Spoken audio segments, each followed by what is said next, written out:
मुअज़्ज़ज़ सामीन, हम और आप उस वक्त जिस महीना से गुजर रहे हैं ये उन्हीं 4 महीनों में से एक है जिसके अंदर लड़ाई झगड़ा क़ताल और जिदाल की बिलखुसूस मुमानियत है। हज़रत अनस रज़ी अल्लाह अन्हु से रवायत है कि जब रजब का महीना शुरू होता था तो नबी करीम सल्लल्लाहु अलैहि वसल्लम फरमाते थे कि ए अल्लाह हमारे लिए रजब और शाबान में बरकत दे और हमें रमज़ान तक पहुँचा।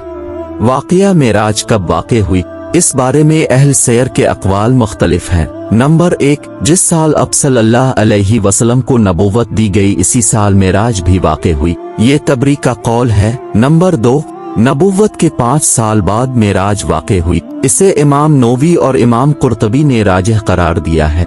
नंबर 3, नबूवत के 10वीं साल 27 रजब को हुई, उसे अल्लामा मंसूर पूरी ने इख्तियार किया है। नंबर 4, हिजरत से 16 महीने पहले यानी नबूवत के 12वें साल माह रमजान में हुई। नंबर 5, हिजरत से 1 साल 2 माह पहले यानी नबूवत के 13वें साल मुहर्रम में हुई। नंबर 6, हिजरत से 1 साल पहले यानी नबूवत के 13वें साल माह रबीउल अव्वल में हुई। इनमें से पहले 3 अक़वाल इसलिए सही नहीं माने जा सकते कि हज़रत खदीजा रज़ी अल्लाह अन्हा की वफ़ात नमाज पंजगाना फ़र्ज होने से पहले हुई थी और इस पर सबका इत्तिफाक है कि नमाज पंजगाना की फर्जियत मेराज की रात में हुई।